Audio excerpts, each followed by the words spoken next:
Sunflower Story Hour, Season 2, The Ashes of SINA, Episode 1, Boombox, written by Giulyana Gamero. The depths of the galaxy, beyond our comprehension, hold gems of secrets, gems of life. While I could go on about the numerous colonies or planets, we narrow our eyes to the particular society of Wavesong. Now, that name is only a direct translation of the common tongue spoken by the inhabitants, the Shirinids. A little unusual looking, these amphibious creatures don skin that they breathe through, alongside sensory tentacles that protrude from their faces. They, however, maintained humanoid arms and legs, chests and hips, all but an unusual face. However, know that these creatures are not simple-minded or beastly. In the year 2100, the Shirinids stood at the head of technological advancement.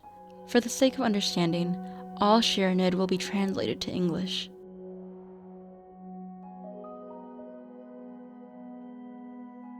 If we narrow our scope, we will be led to a small sector of Wavesong's government. The 21st vessel of the Planetary Coalition. And what's your name? Sorry, I know it, but I just need it for the record. It's your job. Stop apologizing. I'm Asari Kashil, the captain of the 21st vessel. You will call me captain. The shy scribe Ves Shoma had only recently graduated from the Planetary Coalition's training academy. Her concentration was record-keeping, and now she was to embark on her first solo mission, acting as the 21st vessel's scribe. Yes, Captain.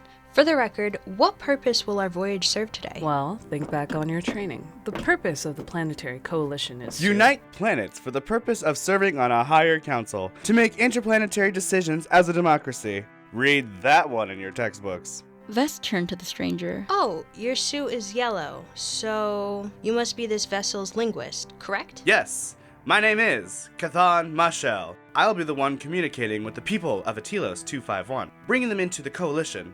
Possibly the most important part of this whole thing. So our mission today, we will be headed to Atilos 251 for the purpose of integrating them into the Planetary Coalition.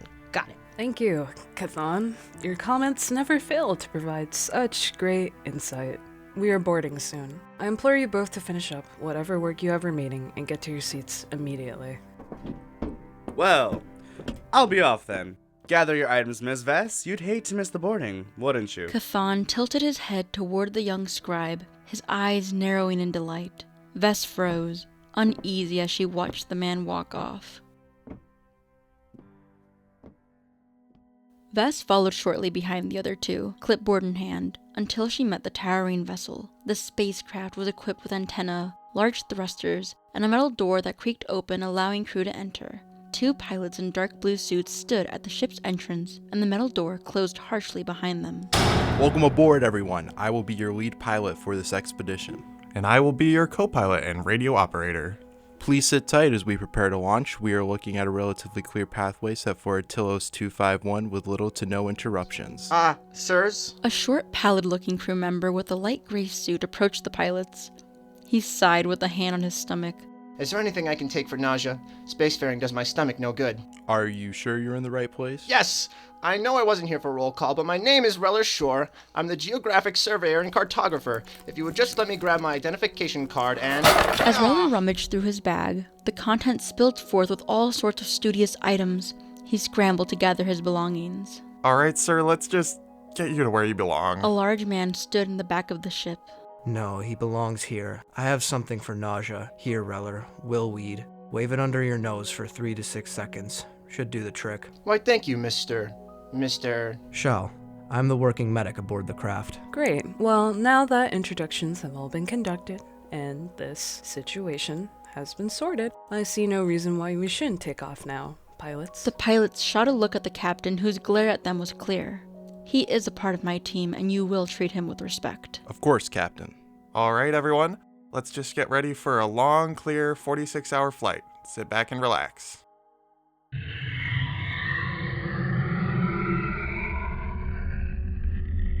So, the crew stayed harnessed in their respective seats, and passed the time in a manner of ways. Asari organized and reorganized her notes. Cathan observed his reflection in the shiny windows. Reller polished his compass to a glisten. Shal closed his eyes to rest, all while Vess observed the party and documented their characteristics in detail. It seemed all was calm in the main cabin of the vessel, as well as in the cockpit. How's this route looking so far? Still smooth sailing. I think we'll be there quicker than we expected. I hope so. I'll probably be handing the wheel over to you here soon. It's just about time I got some shut-eye. Suddenly the spacecraft shuddered. The pilot jumped from his once comfortable position, alarmed. I thought you said smooth sailing. What is this? It was. Nothing's showing up on the navigation system. It's shot? I mean, I guess. The screen isn't changing. It didn't hit anything vital or the emergency system would kick in. Like that. Try to stabilize the ship. Stay calm. We need to decrease our velocity. In the main cabin, the party members had a variety of reactions. Ah! What's the beeping? This hasn't happened to me before. Because it's not supposed to. Well, what are we gonna do? What are we gonna do? Shal, you don't happen to have something in your pack for this? No. Great. Well, I feel like I'm going to. Reller slumped in his seat, fainting from panic. I'll take care of him. Everyone, put your suits on fully. We may have to evacuate early. Suits all went on, Shal assisting Reller with his, but before they had the chance to attempt an evacuation,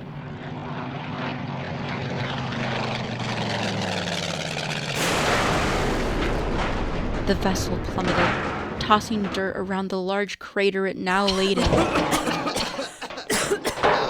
Is everyone here? Is everyone okay? Yes, I'm alive! I'm alive! Oh, thank the universe, I'm alive! I'm good too. Just barely though. I'm fine too, but... Shal shot a glance at Vess, who was curled up in a corner. Her arm was outstretched and her hand twisted under a heavy piece of metal. Quick, pull that off. Shal and Cathan lifted the metal to reveal mangled fingers. Floods of crimson ran down her arm. She's breathing. She's breathing! We need to get her out. Shal picked up the wounded scribe in his large arms and stepped forward, only to uncover more crimson seeping from the cockpit. Puddles encircled his feet. The pilots. We need to make sure they're okay. Reller, guide Shell and Vess outside. Cathan and I will take a look. Step aside. I'll take care of this. Isari shot a glare at Cathan, moving past him and entering the cockpit. The windshield was entirely shattered, and the front of the ship crumpled all the way into the chests of the pilots, who now only existed as red, leaking splotches still strapped in their seats. Oh gosh. Yeah, they're gone. Check the navigation system. Is there any salvaging it? It's completely out. No glass and absolutely no power. Well, the ship is done for. We need to report both pilots' deaths and send a distress signal. I was thinking the same thing. Let's go. The two made their way back to the others. Vess was now conscious, still slumped in Shal's arms, her fingers and hand bandaged tightly with gauze. The eager cartographer Reller was now observing the flora around him. The area was overgrown, thick with vegetation at every turn. The pilots are dead, and the ship is gone. I'm going to make a distress call. Any idea where we are? Definitely not Atilos 251. Too many leaves. My helmet's display marks this as Sol 3, otherwise known as Earth. Earth. Very well then. Isari pressed a button on the bottom of her helmet which blinked onto a strong white light. She held it down as she spoke. This is Isari Kashil, the captain of the 21st vessel, requesting a rescue craft to pick up me and my crew. We crash-landed on planet Sol 3, weather conditions stable, no sign of life. All expedition members are safe, but the ship's pilots died upon impact. We need rescue as urgently as possible. The button's light flickered and then turned blue. Message received. Your location is now being shared with navigation. So, what's our plan now? Well, this may be no Atilos, but we still have a mission to carry out, right? Why don't we see if there are any inhabitants and we can all perform our jobs like we planned? No, we are to wait here until help comes for us. Oh, come on, Isari. We could be waiting days, or weeks even. We are on an alien planet. We have limited supplies, limited resources, no idea where to go. Get that through your thick skull. If I may, Captain, I do have an internal display to help survey the land. We could use this to help avoid danger. And what if there are people here? What if they can help us? Or they could kill us and eat us. We aren't equipped with the right resources. Shal, big guy, you don't have much in that pack for long. Wouldn't it be nice to gather resources and see what kind of medicines and herbs this planet may have? Shal looked coldly at Cathan. I'm not involving myself in this. Okay, fine. Vess, you then. It's your first mission solo, right? Come on, you know it's not fair to you. Your first mission ruined by a couple of buzzkills. Vess looked unsure of herself. The girl can barely walk, Chthon. Enough. Do you not understand the situation we're in? I'm not playing your little games. I'm fine, Captain. We can explore. I mean, we're explorers, right? I don't mind. Isari stared blankly at the injured woman. She took a sharp breath and relented. We will find a shelter. We will sit there until help tracks us down through the distress signal on my suit. We will leave only if needed. Understood? The crew met her firm look with a nod, and they went off, entering through the thick foliage. So, interesting. The life forms on this planet, they're beautiful. Reller excitedly placed a hand on a large, mossy sycamore. Nearby, a grotesque creature sang. Vess, still being carried by Shal, weakly patted the hefty medic's chest. Shal, please set me down. I need to report this. I don't think... Please? The big man set down the limping scribe, who was eagerly taking notes with her undamaged hand. This isn't an official expedition.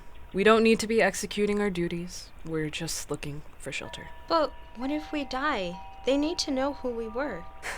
Just means we need not to die. I think I see a structure in the distance. Come on. Croaking specimen. Forest climate. Shal stood by, accompanying Vess as the others moved closer to the shelter Isari pointed out. Are you ready? 4 limbs. Yeah. Thanks for waiting. You don't need to carry me, Shal. I got it. Shal scooped her up in his arms again. It's my job, don't worry. Let's find this shelter. And so the team united at a wooden cabin now reclaimed by nature. Moss and vegetation ate away at most of the exposed wood, while the walls and some of the roof caved in. Sunlight poured in through exposed holes in the roof, and the group was ever so careful so as to not step on rotting wood. I'm going to check for sheets or a bed. Maybe there's some padding we can use to rest on, especially for you. Isari nodded toward Vess before disappearing behind a long hallway. There's some writing on this wall here. Chthon, can you scan it? Of course. Let's see here. Chthon held his hand up and a light emitted from his palm onto the wall. It says, live, laugh, love. Whoever inhabits this planet must be peaceful. Maybe it's some kind of phrase of worship. Live, laugh, love.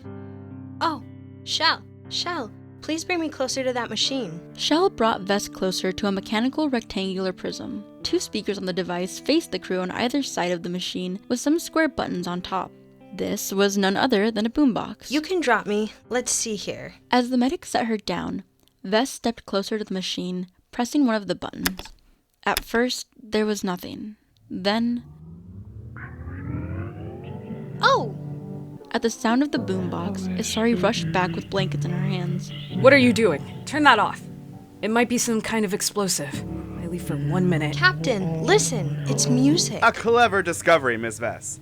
We could get more of these if someone lined up. They're saying something in a language. Can you translate it, Chthon? It seems the audio is too distorted to get any sense of the word. We should probably turn it down. It's definitely not an explosive, but it might lure something to us. And then a blinking occurred from the inside of Reller's helmet. Quick, turn it off. I'm detecting some seismic activity from my scanner. Well, this is just great. I'm sorry, I didn't know. Just as Vess trailed off, a quiet rush made itself noticed in the distance. An entity approached. Small creatures banded together, creating a large wave that towered over the group of frightened explorers. Run. Everyone, run, go now! The team scrambled, exhausting all speed enhancements on their suits, fleeing just barely as the buzzing of the entity vanished, just slowly. What was that? Is everyone here? Everyone safe? Where do we go? We need a plan.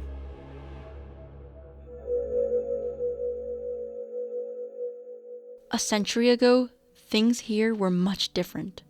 A planet now in ruin was thriving with life, and all its inhabitants with their own trivial dilemmas, before all became lost. Young, dressed-up Simon stood outside his prom date's bedroom window, a familiar boombox in his hands. He placed a cassette inside and held it above his head.